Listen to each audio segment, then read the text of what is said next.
Welcome back to Inside the Philippines. I'm glad you're here, because today's story is one of the more unusual ones we've featured on this channel. And if you've been watching for a while, you'll know that's saying something. The man you're about to hear from is named Brendan. He's 67 years old, from County Roscommon in the west of Ireland. Spent the better part of his working life underground, a coal miner at Arigna, the last working pit in the whole of Ireland before they shut it down and sent the men home. Not a dreamer, not a romantic, not the kind of man who does things without thinking them through first.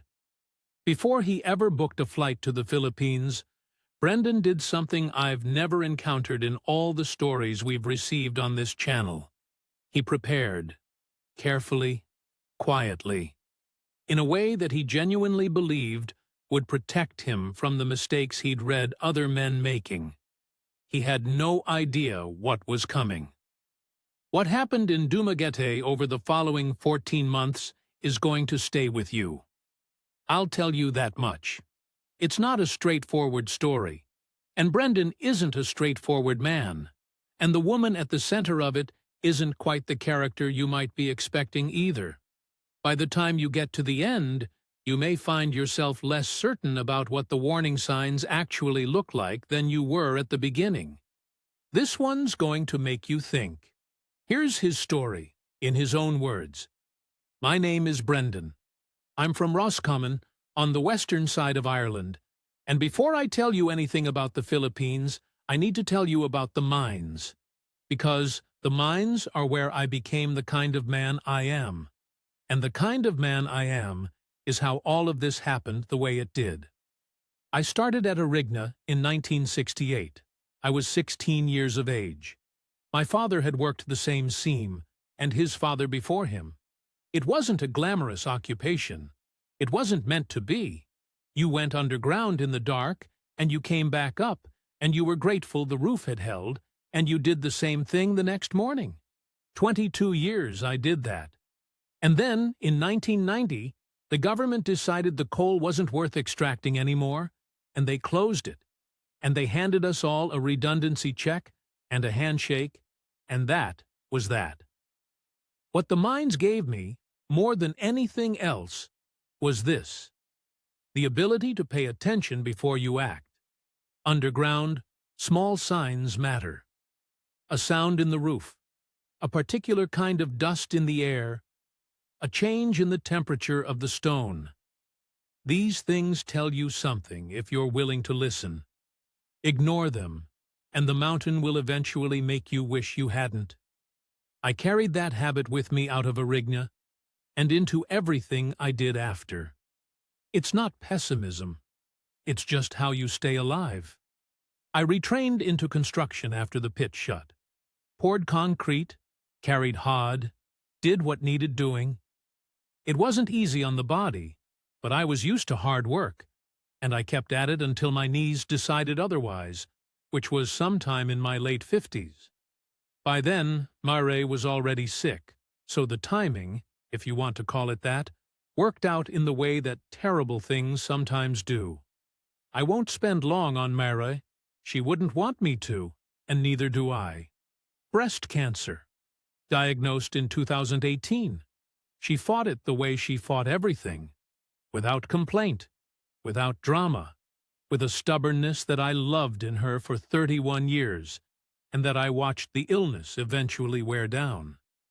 The last 18 months she was at home, and I was her carer full-time, bathing her, medicating her, sitting with her in the night when the pain was bad. You do what you do. You don't think about it as a sacrifice, because it isn't one. It's just love, conducted under difficult conditions. She died in January 2022. I sold the house in March. My daughter thought I was rushing, and she wasn't wrong. But I couldn't stay in it. The place had become something else during those 4 years. It had become a place where someone was ill, and then where someone had died. And every room held a version of Mare that was diminished, suffering, disappearing. I needed to be somewhere that didn't know her name. I ended up in a single room above a chipper in Carrick-on-Shannon. Not a low point exactly, just an absence of everything. I had the redundancy money from years back, and what we'd saved together, and now the money from the house sale. Call it $158,000, all told, sitting in a current account I had no particular plan for. First time in my life, I'd had real money. I didn't know what it was for. My daughter rang on Sundays. That was the week. That was the shape of things. I wasn't looking for a woman. I want to be clear about that because I know how these stories usually go, and this one is not quite that story. Or at least, not only that story. I wasn't on any website. I wasn't lonely in the way that makes a man foolish. I was lonely in the way that makes a man quiet. The kind of quiet where you stop expecting things to happen and you just wait to see what does. What I was looking for, if I'm honest, was somewhere warm to sit until my number came up. Somewhere that didn't know I used to be someone's husband. Now, one other thing before I get to the Philippines, and this is important. This is, in a way, the whole of it. I have a habit. When I'm going somewhere new, somewhere I don't know, I find out what I need to find out before I arrive. Not because I think I'm clever, just because I was trained by 22 years underground not to walk into an unfamiliar place without knowing the basic shape of it first. You learn the geography, you learn the systems, you learn, if possible, the language. So when I decided I was going to spend some time in the Philippines, and I'll tell you how I came to that decision in a moment, I started teaching myself Tagalog. YouTube lessons, mainly. A cheap phrasebook I ordered off the internet. I did it the same way I used to study shift rosters, methodically, quietly, every evening for about 8 months. I never told anyone, not my daughter, not anyone. It wasn't a scheme. It wasn't cunning. I just didn't think to mention it, the way you don't mention that you've checked the weather forecast before you travel, or looked at a map before you drive somewhere unfamiliar. I thought it was preparation. I didn't understand yet that preparation and protection are not the same thing. That what I was building, with those 8 months of careful private study, was not a shield. It was, as it turned out, a delayed fuse. But I'm getting ahead of myself. I do that. Bear with me. I couldn't sleep after Mare died. That's not unusual, I know. But this wasn't the kind of sleeplessness that fades. It was structural. My body had been on a carer's schedule for 4 years. Light sleep, one ear always open, up at 2 or 3 to check on her, back down, up again at 6. When there was nothing left to listen for, the body didn't know what to do with the silence. It just kept waking up anyway, out of habit, into the dark, with nothing to attend to. So I watched YouTube. Not anything in particular at first. Whatever the algorithm put in front of me at 3 in the morning. Then, gradually, a pattern emerged. Cost of living videos. Retirement abroad. Places where a man with a modest pension and some savings could live without burning through everything inside 5 years.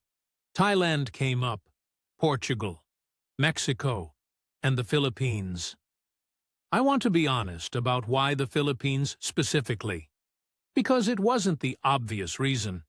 It wasn't the beaches, though I won't pretend the beaches are hard to look at. It wasn't the low cost of living, though that mattered. It was something harder to name. There were a few channels I kept coming back to. Ordinary men, retired, living quietly in places like Dumaguete and Cebu, walking along seafronts, eating in small restaurants, talking to camera about their weeks. And what struck me was the texture of the place, the warmth of it. Not the weather, the people. Now I grew up in Roscommon in the 70s. Rural Ireland. The kind of place where you knew every family on every road for 5 miles in any direction. And if your car broke down, a stranger would stop before you'd had time to open the bonnet properly. That Ireland is mostly gone now. The Celtic Tiger money came in and changed the grain of things. Not entirely, not everywhere, but enough. There's a different kind of busy now, a different kind of looking through you. What I saw in those YouTube videos reminded me of the Ireland I grew up in. Not the poverty, the warmth, the way people engaged, the way neighbors talked to each other over walls. It's a Catholic country, family-centered, with the kind of social fabric that used to hold communities together.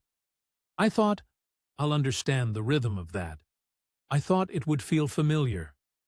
I was right about that much, as it happens. The warmth is real. I want to say that clearly. What happened to me later doesn't change the fact that the warmth is real. It just doesn't always mean what you think it means. But I'm getting ahead of myself again. I spent about 6 months watching and reading before I committed to anything. I settled on Dumaguete because it kept coming up in the retirement content as something specific. Not a resort town, not a nightlife hub, but a university city. Smaller, quieter. The kind of place where you could walk along a seafront boulevard in the evening and sit with a coffee and not feel like you'd accidentally wandered into a stag party. That suited me. And then there was the Tagalog. I'd been doing the YouTube lessons for about 2 months when I ordered the phrase book. I did it the same way I used to study anything practical. Methodically, in the evenings, a bit at a time. Not trying to rush it. Tagalog is not a simple language for an Irish ear. The sentence structure is its own thing entirely. But I wasn't aiming for fluency. I was aiming for comprehension. There's a difference. I wanted to be able to sit in a room where people were speaking Tagalog and follow the general shape of what was being said. The same way you'd want to know the basic geology of a place you were working underground. Not to become a geologist, just to know what you were dealing with. By the time I booked the flight, 8 months in, I had rough conversational comprehension. Could follow a slow conversation, could catch the key words in a faster one. Could read simple written Tagalog with a bit of effort. I couldn't pass for a Tagalog speaker, not even close, and I wasn't trying to. I just knew enough to listen. I never mentioned it to a soul. I booked a 6-week trip, February 2023. Guest house near the Dumaguete Boulevard, $18,000 a month, about $290, which even I could see was remarkably good value. One-way ticket, open return. My daughter asked if I was all right, and I said I was fine. The weather would be better, and I'd ring her on Sundays as usual. She said, okay, she's learned not to push.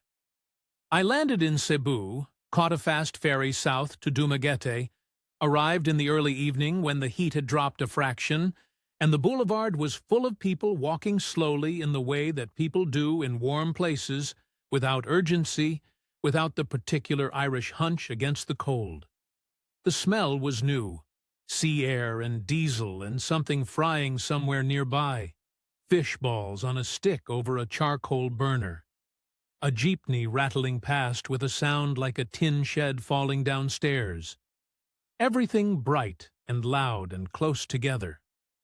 I stood outside the guest house with my bag and felt, for the first time in longer than I could measure, like I was somewhere that had nothing to do with anything that had happened to me before. That was the first evening. I ate sinigang at a small place the guest house owner recommended. A sour broth with pork and vegetables, sharp and warm and unlike anything I'd had before.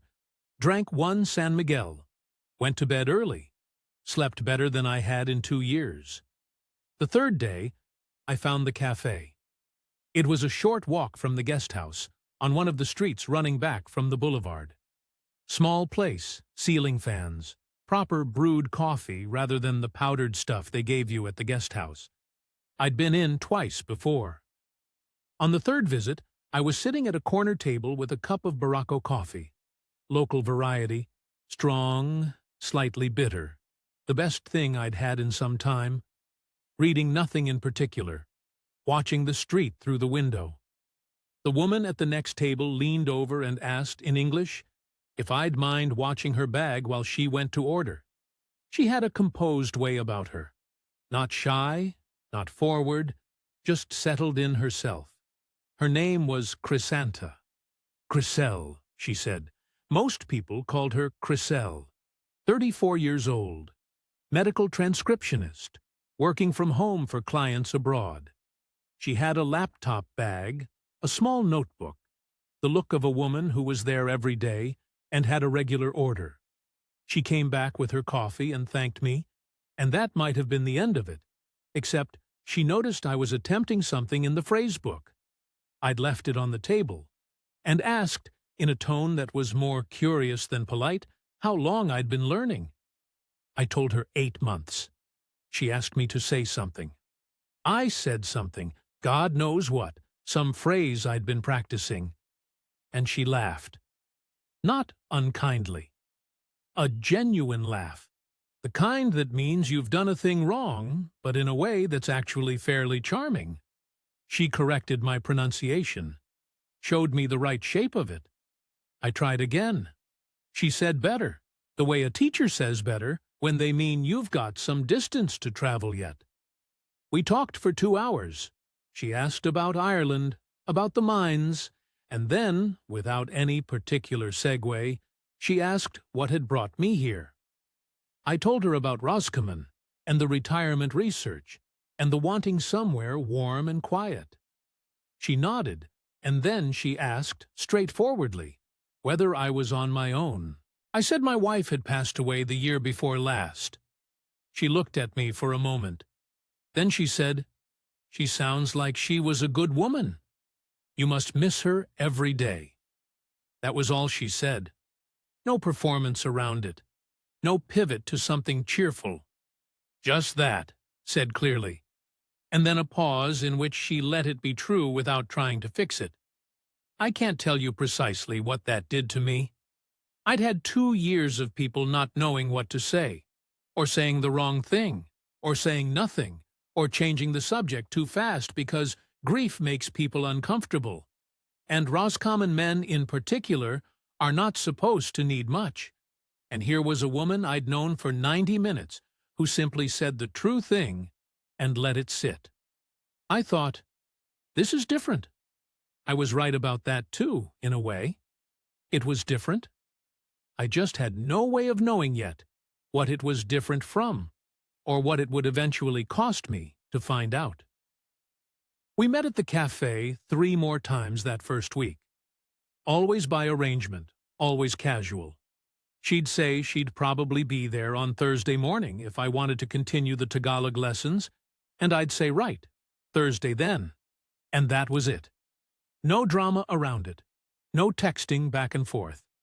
I appreciated that. I'm not a man who enjoys the performance of courtship, if that's what you'd call what we were doing. I'm not sure either of us would have called it that at the time. What I noticed in those first weeks was this.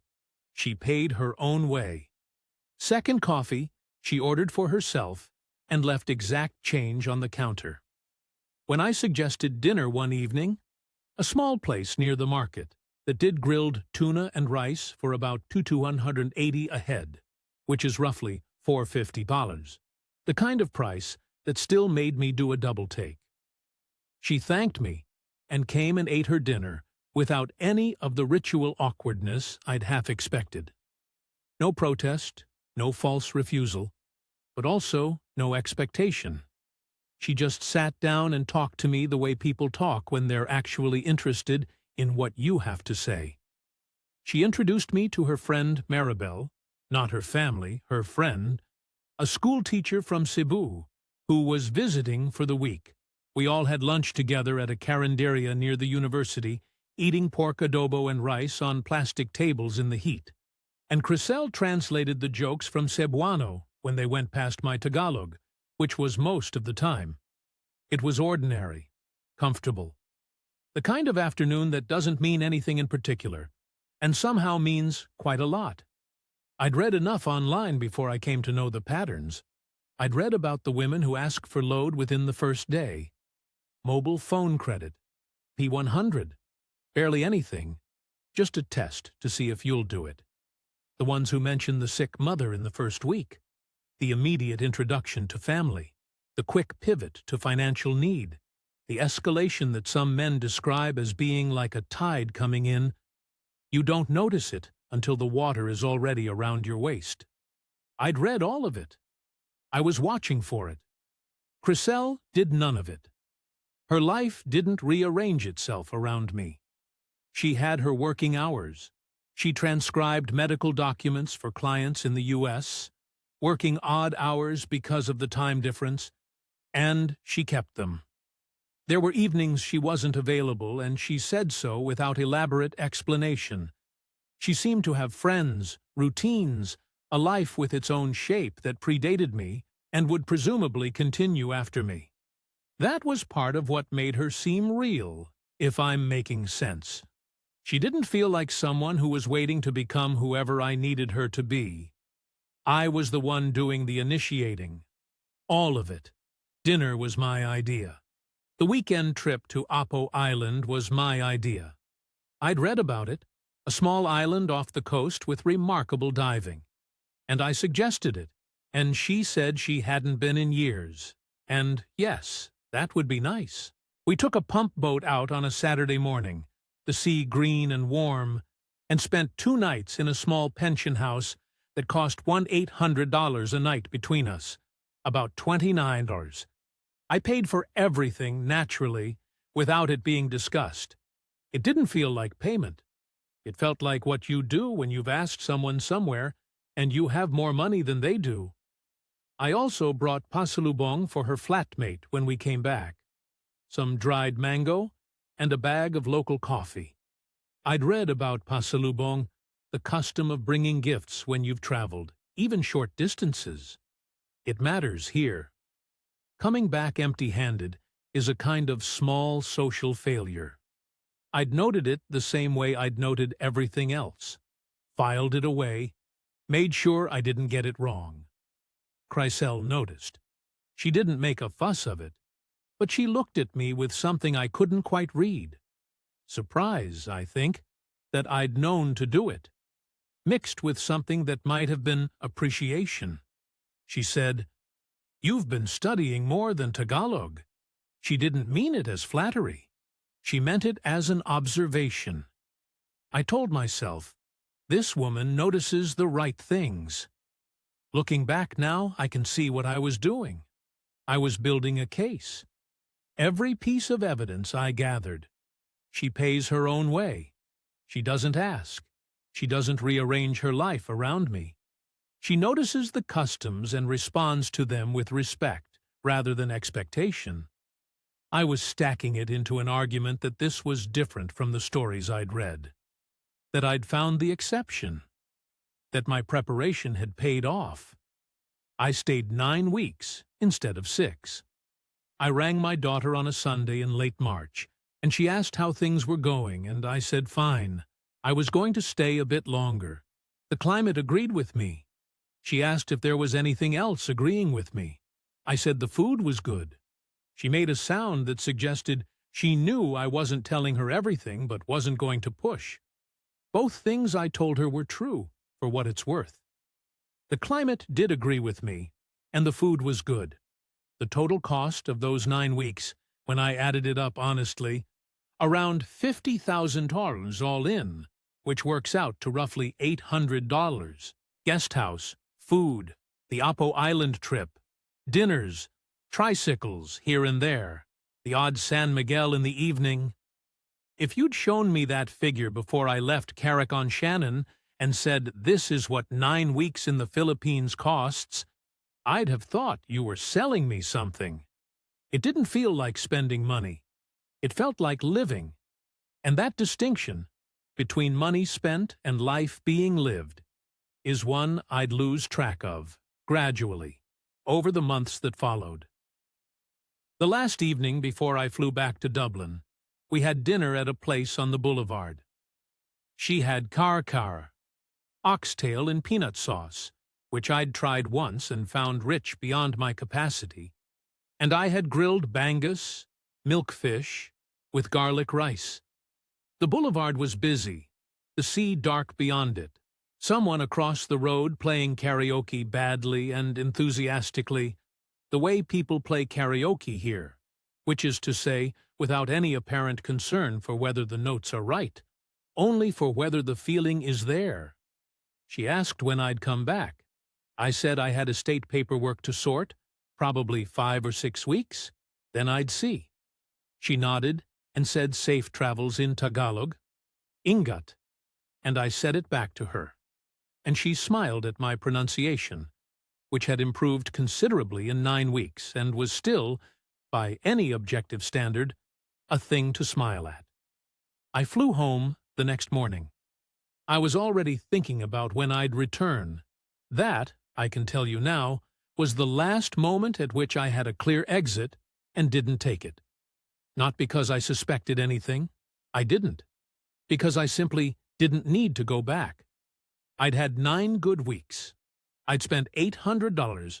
I'd slept well for the first time since the funeral. I could have called it a success, left it there, been grateful, and done. I didn't.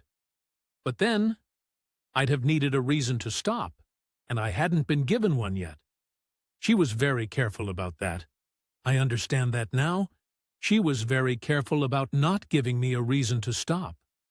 Ireland in April is a particular kind of gray.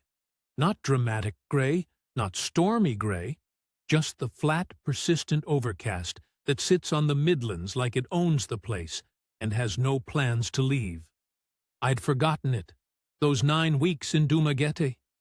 I'd forgotten the way the light here has no warmth in it, even when the sun is technically out. I'd forgotten the cold that gets into your knees. My knees, which had been grand in the Philippine heat, reminded me immediately, and without sympathy, that I was back. I had estate paperwork to finish. Mary's affairs had been mostly sorted the year before, but there were loose ends, a small savings account. In her name I hadn't gotten around to closing, some correspondence with a solicitor in Roscommon about the title deeds. Administrative grief, I call it. The kind of tasks that keep arriving in brown envelopes for 2 years after someone dies, each one a small reminder that the paperwork of a life outlasts the life itself. I was in the same room, above the chipper. I hadn't relet it. I don't know why. I think some part of me had expected not to come back to it, and hadn't been ready to make that official by giving it up. I rang Kreisel the evening I landed. It was late in Dumaguete by then, past 10, and she answered on the second ring, which told me she'd been awake. We talked for 40 minutes, about nothing in particular. She asked about the flight, whether I'd managed to sleep. I asked about her week. It was the kind of conversation that doesn't contain any information and somehow conveys quite a lot. We messaged every day after that. She sent good morning in Tagalog, magandang umaga, every morning without fail, and I replied, and we'd exchange a few messages during the day when she had a break from her transcription work.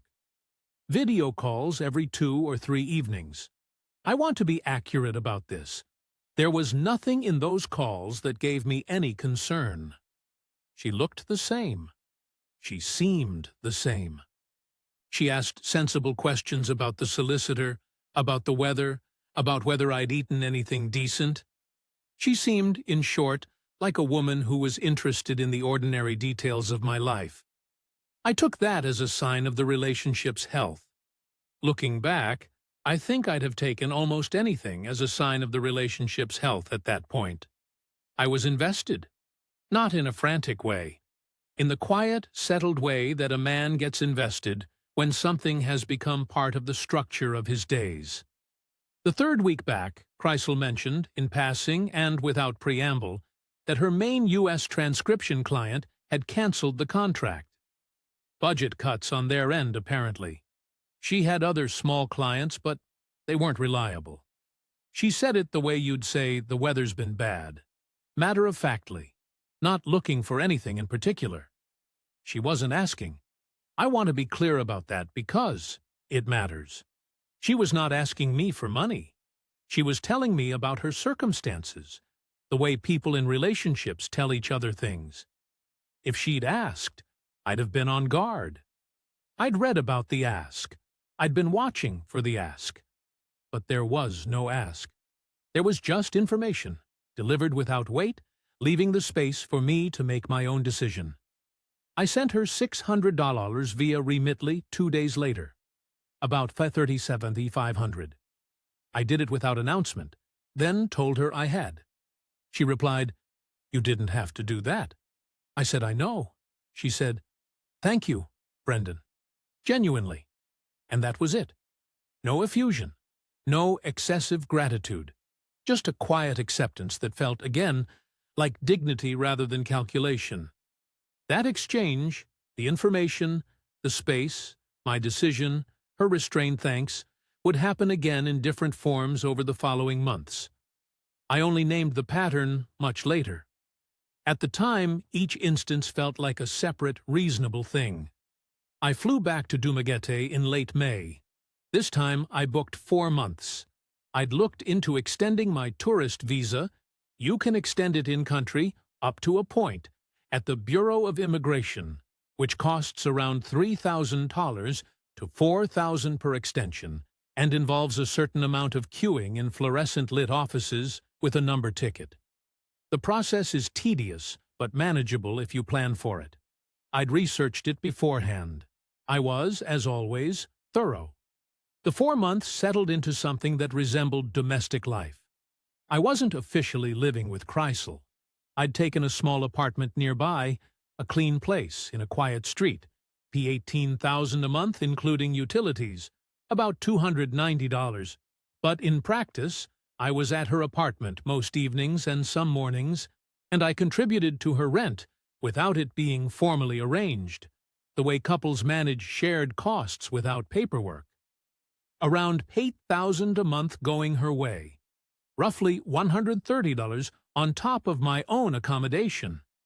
It felt like what it was, 2 people working out how to share a life across a financial imbalance without making the imbalance the point of every conversation. The total across those 4 months, my apartment, shared costs, food, a trip up to Cebu for a few days, dinners, the general texture of living, came to somewhere around $6,500 to $7,000. Added to the earlier $600, I was now somewhere past $8,000 in total. I didn't think of it as a running total. That's the honest answer. I thought of it as the cost of being here. About 6 weeks into that second visit, Kreisel suggested a day trip to meet her family. Her mother and 2 sisters lived in a provincial town in Negros Oriental, a couple of hours by bus from Dumaguete. She mentioned it casually. Her mother had been asking about me, she said, and it would be good for me to see more of the island. I said yes, without hesitation. I want to describe the mother carefully, because she matters to what comes later, and because I think she deserves to be described accurately. Her name was Nanay Cora. She was in her early 60s, small, with the kind of stillness that comes from a life of getting on with things without complaint. She welcomed me into her home, a modest concrete house in a barangay where the road turned to dirt, and the neighbors' roosters made themselves known. With genuine warmth and a plate of lumpia and pancit that she'd clearly spent some time preparing. She called me Sir Brendan, which I told her wasn't necessary, and she smiled and called me Sir Brendan again. She measured me without appearing to. I noticed it the same way I'd notice an experienced shift supervisor assessing a new worker. Not intrusively, just with the quiet attention of someone who needs accurate information and knows how to gather it without making it obvious. She asked about Ireland, about my family, about whether I was Catholic. I said I'd been raised Catholic. She seemed satisfied with that. The two sisters were younger than Kreisel. The elder of them, Maylene, had a son of about 7 who had a heart condition. Something congenital. I didn't fully understand the medical details, but it required regular monitoring at a specialist in Cebu. Healthcare in the Philippines is not subsidized the way it is in Ireland. You pay, or you don't get the treatment. A cardiology consultation in Cebu runs around $5,000 to $8,000, roughly $80 to $130, plus the ferry and accommodation. For a provincial family, it's a significant outlay. This was not explained to me as a request. I want to be precise about that. The situation was described. The condition, the monitoring, the cost, the difficulty of managing it on Maylene's income, in the context of family conversation, the way you'd tell anyone about a difficulty you were managing. There was no ask. There was no pause that expected filling with money. I offered. I said I'd be glad to contribute to the next consultation. I said it because the child needed it, and I had the money, and there was no sensible reason not to. Kreisel said, I didn't need to. I said, I wanted to. I transferred $7,500, about those $400, to cover the consultation, the ferry, and a proper night's accommodation in Cebu, rather than them having to take the day boat and come back exhausted the same evening. Maylene thanked me quietly, with the kind of thanks that doesn't overflow into performance. I respected that. I thought, on the bus back to Dumaguete that evening, watching the last of the sunset turn the cane fields orange along the road. This is what it looks like when financial generosity meets genuine need. This isn't a transaction. This is family obligation working the way it's meant to work. Not manipulatively, not as a system designed to extract, but as a reasonable claim that people with means help people who don't have them. I'd come from a country that understood that. I wasn't troubled by it. In the Philippines, as I said earlier, the ask is sometimes architectural. The need is built into the room. You walk in and you see it, and you decide. That's not dishonesty. That's a different system for managing hard conversations. I still believe that. What happened later doesn't change the fact that Maylene's boy had a real heart condition and needed real monitoring, and the money I gave went to exactly what it was described as going to. Not everything in this story is false. That's what makes the true parts so hard to separate from the rest. The red flag that I missed that visit, the one I'll mention now and should have thought harder about, happened on a Tuesday afternoon. I'd gone out to buy groceries from the market near Crisel's apartment, bangus and some vegetables and a bag of rice. I was gone perhaps 40 minutes. When I came back and opened the door, I could hear her voice in the bedroom, speaking quickly and quietly. She ended the call within seconds of hearing me come in. I asked who it was. She said her cousin, the one working in Riyadh. She'd been asking about the family visit. Plausible, completely plausible. Half the country has someone working in the Gulf. The Philippines runs on OFW remittances. Millions of Filipinos abroad sending money home, supporting their families from Saudi Arabia, Dubai, Qatar, Hong Kong. A cousin calling from Riyadh is not a red flag. It's a Tuesday. I put the groceries away. I didn't think about it again for weeks. The 4 months ended in late September. I flew home briefly, 10 days in Carrick-on-Shannon, to sort a few remaining things, hand back the room above the chipper finally, put what little I had into storage. I didn't stay long. There wasn't much reason to. I came back to Dumaguete in early October. This time I rented a slightly larger apartment, still modest, $22,000 a month, about $350, in a quieter street a few minutes' walk from Crisel. I'd begun thinking of Dumaguete as somewhere I lived rather than somewhere I was visiting. The distinction matters, though I didn't examine it closely at the time. It was about 3 weeks after I returned that Kreisel mentioned the housing situation. She brought it up on an evening when we were sitting on her small balcony after dinner, the street below busy with tricycles and the smell of something frying at the neighbors. She said it quietly, almost offhand. Her landlord had informed the tenants that the building was being sold. He'd given them 60 days. She'd need to find somewhere new. She wasn't asking me anything. She was telling me a fact. I asked if she'd looked at other places. She said she had, that rentals in the parts of Dumaguete she'd want to live had gone up, and that she'd been thinking. She paused here, the pause of someone raising something they're uncertain about, that it might be worth looking at buying something small. She mentioned that a cousin of hers held a real estate license and knew of a unit in a clean subdivision not far away. Clean title, she said. Her cousin had checked. And then she stopped talking and left it there. That's what I mean when I say the ask is architectural. She didn't ask. She described a situation, mentioned a possibility, and fell silent. The space she left was the ask. In a different conversation, with a different man, maybe nothing would have happened. He'd have said, "That's a pity about the landlord," and they'd have moved on to something else. I didn't move on to something else. I asked what the unit cost. She told me. P1.93 million. Roughly $31,000. I sat with that for a moment. Then I said, "Tell me about it. Now let me walk you through my thinking, because I want to be honest about this. I wasn't a man who'd been swept off his feet. I wasn't besotted in the way that makes a man ignore everything sensible.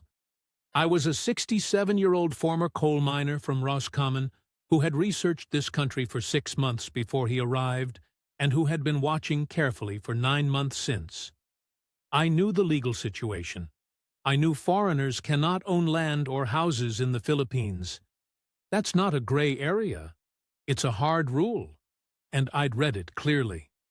A foreigner can own a condominium unit under certain restrictions, but not a house, not a subdivided residential lot.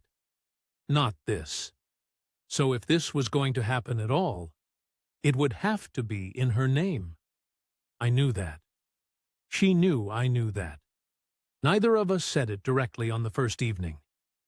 We had the conversation across 2 evenings, slowly, the way important conversations should be had. The first evening I asked questions about the title, the subdivision, the building quality, the location. She answered each one clearly. The second evening she raised the objections herself.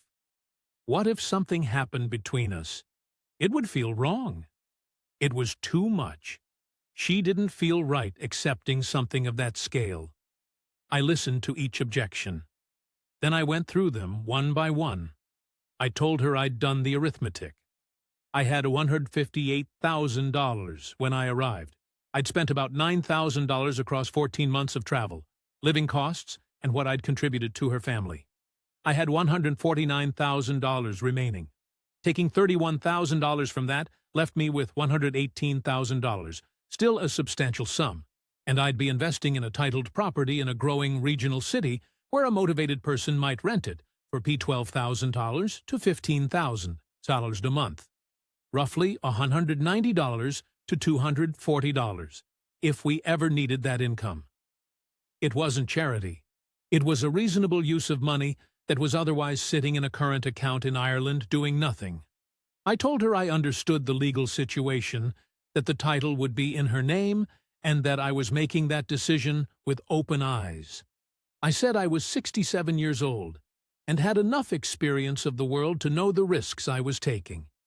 Her reluctance across those 2 evenings was, and I've spent a great deal of time examining this, indistinguishable from genuine discomfort. She didn't perform reluctance the way a bad actor performs reluctance. It was quiet, and consistent, and came with specific articulations I couldn't simply dismiss. What if you go back to Ireland and don't return? What if things change between us? I don't want you to feel obligated to stay because of money. Each concern was reasonable. Each one I'd already thought of and had an answer to. I now think the reluctance was rehearsed. I'm not completely certain. It's possible she felt genuine conflict about it. It's possible both things were true simultaneously, that she had genuine discomfort about the arrangement and also had calculated that the arrangement would proceed regardless. People are not simple. I transferred the money on a Wednesday afternoon. $1.93 million. $31,000. I did it from my phone via an international transfer, sitting at the small table in my apartment with a cup of Barocco coffee going cold beside me. I rang her when it was done. She was quiet for a moment. Then she cried. Not loudly. Just a few tears, the sound of them in her voice. She said thank you. And then she said she didn't have words for it. And then she said something in Tagalog that I didn't fully catch, and didn't ask her to repeat. I believed the tears. I want to say that plainly. I believed them because they came without flourish, and because I'd watched this woman carefully for 9 months, and she had never, in all that time, performed a motion for my benefit. The tears seemed real. They may have been real. I still don't know. That brings me to the second thing I should have read differently. It was a Sunday, about a week after the transfer. We were at her apartment in the evening, watching nothing in particular on her laptop, the fan turning overhead. Her phone on the table beside her buzzed. Then buzzed again. Then a third time, quickly. She picked it up, glanced at the screen, and silenced it in one motion. I saw the name on the notification before the screen went dark. It was there for perhaps 2 seconds. It wasn't a Filipino name. She said it was family drama. Her sister. I didn't ask which sister. I didn't say that the name I'd seen wasn't her sister's name, or any Filipino name I'd encountered in 9 months. I just noted it, the way you note a sound in the roof that you're not sure about yet. I filed it. I told myself there was an explanation. I was good at telling myself there was an explanation. What I should have recognized, if I'm being honest with you, is this.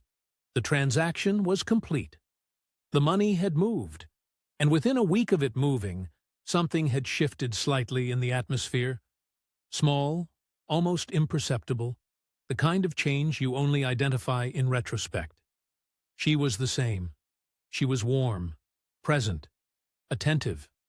But something had relaxed, very slightly, in a way I couldn't name at the time. I know what it was now. It was the specific relaxation of someone who has completed a task and can allow their attention to settle elsewhere for a while. I didn't know that then. I told myself I was imagining things. I was good at that, too. I'd taken to reading in the evenings. That's worth mentioning, because it was new. I hadn't read much in years, not properly, not for pleasure. During the years of caring for Meyer, there was no time. And after she died, there was no concentration. But here, on a small balcony 2 floors up with the evening air coming in off the street, and a San Miguel going warm on the rail beside me, I found I could settle into a book again. It felt like a small recovery of something I hadn't noticed losing. It was a Tuesday evening in early November. I was maybe 40 pages into something. A history of the Irish famine, of all things, which I'd downloaded because someone in the Expat Association had recommended it, and which was the kind of reading that suits a man who spent his career underground and has a particular interest in what happens when systems fail, the people depending on them. The street below was quieter than usual. Someone 2 doors down was playing music softly. The air smelled of cooking and the distant particular sweetness of sampaguita flowers that I'd come to associate with the Philippines the way I associated turf smoke with Roscommon. Chryselle was in the kitchen. The door was half open. I could hear her moving around, then the sound of her phone ringing, and her answering it. She began speaking in Tagalog. Quick, quiet, the way people speak when they're giving or receiving information efficiently. I wasn't listening deliberately. You have to understand that. After 9 months of living alongside a language I'd been studying, it had become something like background weather, sometimes intelligible, sometimes not, depending on speed and distance. I'd stopped actively translating everything months ago. It was just sound. But then a phrase came through that my ear caught and held. Matanda na siya. He's old. I put the book down. Not dramatically. I just put it down. Hindi niya alam. He doesn't know. The kitchen. The half-open door. Her voice unhurried, almost businesslike. The music from 2 doors down. Padala na niya. He already sent it. And then laughter. Brief. Easy. Not malicious. That's the strange part. And the part that has stayed with me longest. It wasn't the laughter of someone being cruel. It was the laughter of someone completing an ordinary report. The way you might laugh with a colleague when a tedious piece of work has finally been signed off. A task resolved. A box ticked. I sat on that balcony for a long time. The street went about its business below me. A tricycle rattled past. The neighbors' music continued. The San Miguel went completely warm. I sat there, and I didn't go inside, and I didn't call out to her, and I didn't do anything at all. Because I am a man who learned underground that the first thing you do when you hear a sound you don't understand is stop moving and assess. A crack doesn't always mean collapse, but you don't ignore it. You don't panic, and you don't pretend you didn't hear it. You stop. You think. You find out what you're dealing with before you decide what to do. When she came out to the balcony a while later, I was reading again, or appearing to. She asked if I wanted tea. I said yes, please.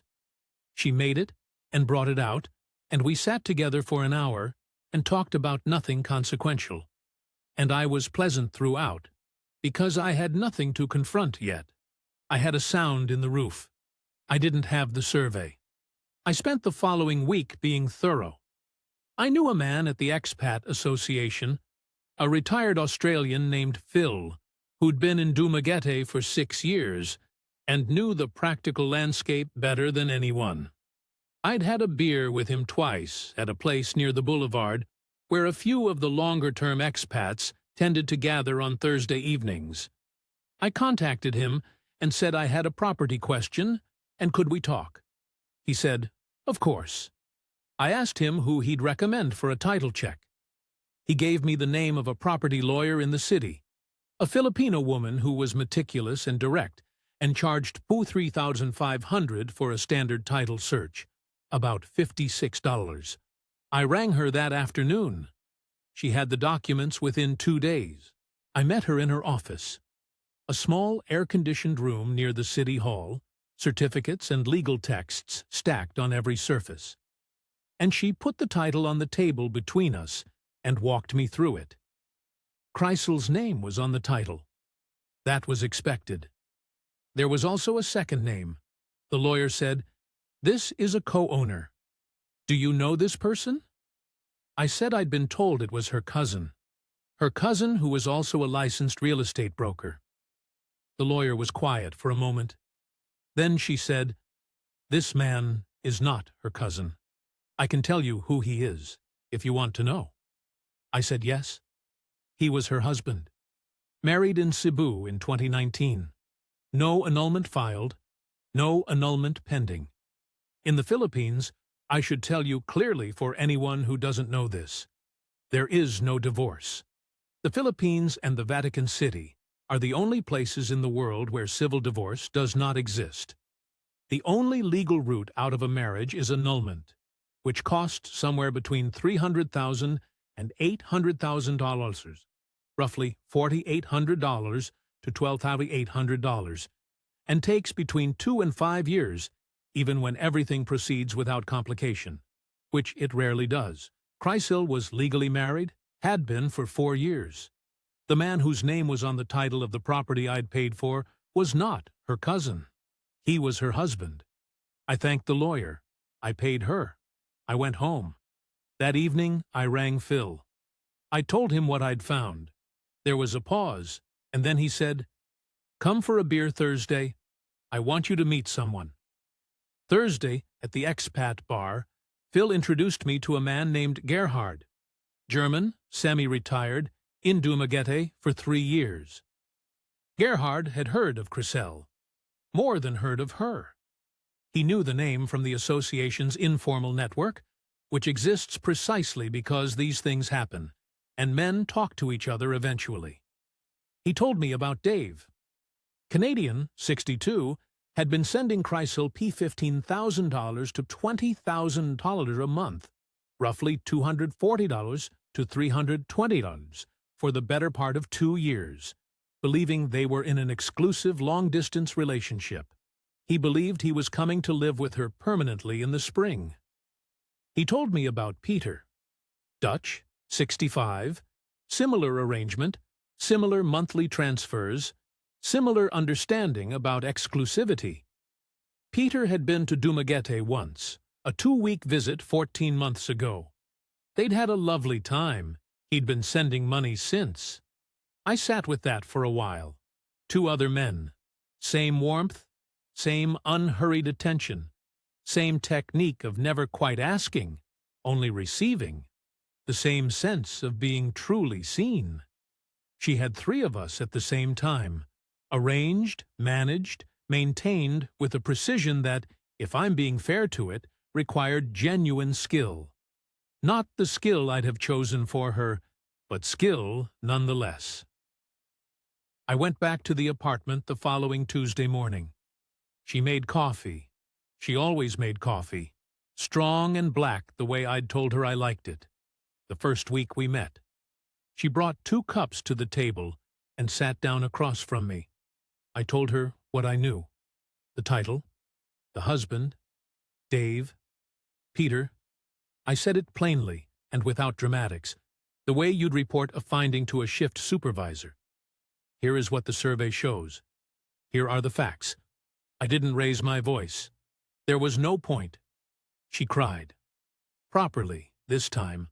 More than the quiet tears on the phone when the money transferred. She said the title was for legal protection, that her cousin. She used the word again, knowing I knew it was wrong. Had been added as a precaution, that she'd intended to explain it, that the situation with her husband was complicated, that the marriage had been over for years, that she'd been going to tell me, that she was going to tell me. She said Dave and Peter were nothing, that what she and I had was real, that I was different, that she loved me. I listened to all of it. I listened to every word. I owed her that. Then I got up. I packed my bag. It didn't take long. I've never been a man who travels with much. And I picked it up. She was still talking. I said thank you for the coffee. I meant it. It had been a good cup. I walked out and pulled the door behind me. And that was that.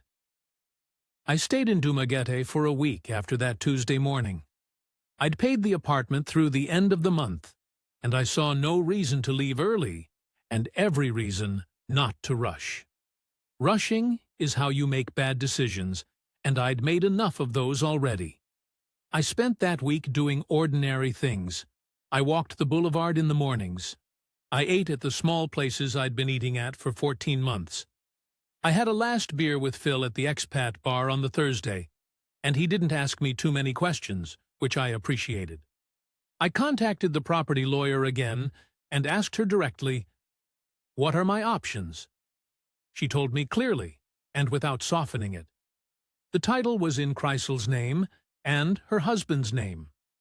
As a foreigner who had transferred funds informally, with no documentation of the arrangement and no legal standing as a buyer, I had no recognized claim. I could pursue civil action, but the costs would be substantial, the timeline would be years, and the likelihood of recovery was low. She said she was sorry. I thanked her for her honesty. I've spent enough time underground to know when a seam is played out. You don't keep driving rock when the coal's gone. You walk back to the surface and you find a different approach. Spending another $10,000 in legal fees to chase $31,000 across years of Philippine civil court proceedings, in a jurisdiction where I had no permanent status, no legal residence, and no documentation of the original intent, was not a different approach. It was the same mistake made twice with extra steps. I let it go. That's the decision I made, and I stand by it. I flew to Manila from Cebu, spent 2 weeks there without particular purpose. I walked around BGC and Makati, ate in places I'd never bothered to try, went to the National Museum one afternoon, and spent 3 hours looking at things I had no prior interest in, and found, to my surprise, considerable. I wasn't ready to go back to Ireland. There was nothing in Ireland waiting for me. The room above the chipper was gone. My daughter rang on a Sunday, and I said I was in Manila for a bit, just moving around. She said, okay. She's learned not to push. Eventually, I moved to Siquijor. I know how that sounds, given that I'd taken Chrysal there on our first trip away. But the island didn't do anything wrong. It's a quiet place, smaller than Dumaguete, slower, with the kind of unhurried pace that suits a man who has stopped expecting things to happen on schedule. I found a small apartment near the town center, $14,000 a month, about $225, with a decent balcony and a landlady who minded her own business, which I considered a feature rather than a failing. My pension covers my costs here. I had roughly $115,000 remaining in the account after everything was settled. I am, by any reasonable measure, financially okay.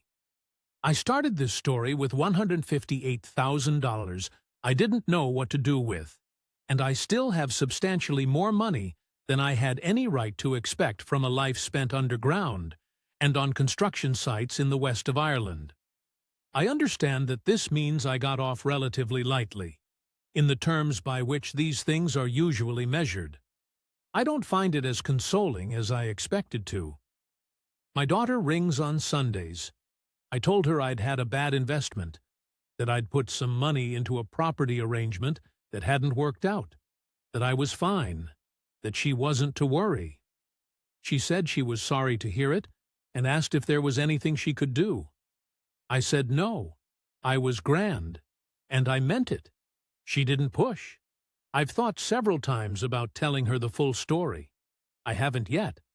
Not because I'm ashamed, I'm past shame about this mostly, but because the full story requires me to explain the beginning of it, and the beginning of it requires me to explain Mayre, and what those 4 years did to me, and what I was carrying when I got on that plane. And I'm not sure I can do that cleanly yet. Maybe someday. She's a good girl and she'd understand. But I'm not there yet. What I lost, beyond the money, is harder to account for. 14 months. The particular quality of hope that comes when you've stopped expecting anything and then something arrives unexpectedly. I had been given, briefly and convincingly, the feeling that someone saw who I actually was. Not who I used to be, not someone's husband, not a Roscommon man with bad knees and money he didn't know how to spend, but just me, at 67, as I actually was, and chose to stay. I know now that what I experienced was a skilled approximation of that feeling. Not a fake version exactly. I said earlier that I think Chrysal genuinely liked me, and I still believe that. But a version of it that ran alongside a calculation, without the calculation ever canceling the warmth, or the warmth ever canceling the calculation. I'm working on understanding how those two things can coexist in a person. It's slower work than the Tagalog. Here is what I've concluded, for whatever it's worth to whoever is watching this. It's not that I trusted too much. I've heard that framing, and it doesn't quite fit. I was careful. I was watchful. I prepared in ways that most men don't, and that I genuinely believed would protect me. The Tagalog did, eventually, do what I'd built it to do. It told me something true, but it told me 14 months in, after the money had moved, and the title had been signed, and the thing was already done. The harder lesson is this: genuine warmth and deliberate strategy are not mutually exclusive. A person can truly enjoy your company and still be running a calculation behind it. The warmth can be real, and the strategy can be real, and they do not cancel each other out. Kreisel was not performing interest in me. She was genuinely interested in me. She also had a system that relied on that genuine interest being visible in a way that produced specific outcomes.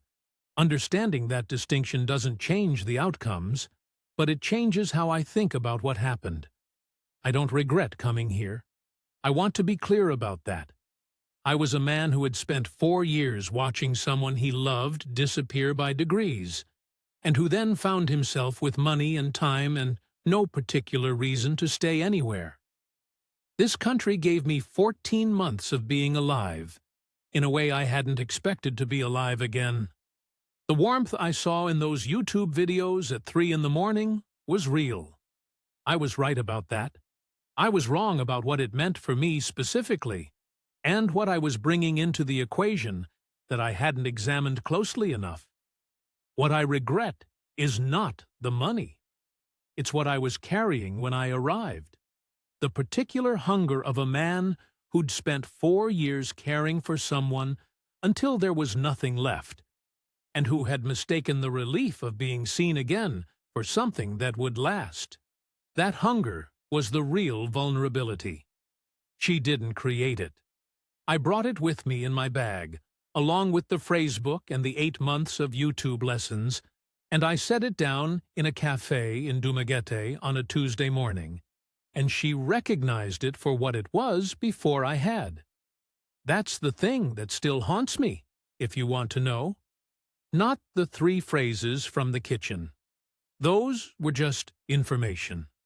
What haunts me is the first afternoon, the 2 hours over coffee, the way she asked about Mayer and then let the answer sit without trying to fix it, because she understood that was what I needed, and she understood it within 90 minutes of meeting me, and she was right. That was real. That moment was genuinely real. I'm certain of it. It just wasn't enough by itself to mean what I thought it meant. That's where we leave Brendan, not in bitterness, not in defeat, but in that complicated, honest place between loss and understanding. Still here, still on the island, still working out the difference between what was genuine and what it cost him. At Inside the Philippines, this is the story we hear more often than any other. Not the story of a foolish man who ignored every warning, but the story of a careful man who prepared for the wrong thing. Men who did their research, learned the language, watched for the red flags they'd been warned about, and walked straight past a different set of red flags they hadn't been warned about at all. Because nobody thinks to warn you about the woman who pays her own coffee and asks about your late wife. If you're planning to come here, or if you're already here, or if you're watching from wherever you are at 3 in the morning when you can't sleep, the warning Brendan's story carries isn't the usual one. It isn't be careful of women who ask. It's be careful of what you're carrying when you arrive. Be careful of the thing you've been unable to name since the last difficult chapter of your life ended and left you with money and time and a room above a chipper, and nothing particular to do with any of it. That thing is visible to people who know how to look. And there are people here, as there are everywhere, who know how to look. This country is genuinely warm. That's the truth, and it matters that we say it. Most people you'll meet here are exactly who they appear to be. Most connections are real. Most kindnesses are not calculations. But some are. And the ones that aren't what they appear are very hard to tell, apart from the ones that are. Especially when you're lonely in the particular way that Brendan was lonely. Not desperate, not foolish, just quietly, structurally empty in the place where 31 years of a person used to be. Take care of yourselves out there. If you've had an experience like Brendan's, or a different one entirely, we want to hear it. Leave it in the comments. Share this with someone who needs it. And if you haven't already, subscribe to Inside the Philippines, because these stories exist so that the next man who sits down in a cafe with a phrase book and an open heart might walk in with just a little more of the right kind of knowledge. Ingat. Safe travels.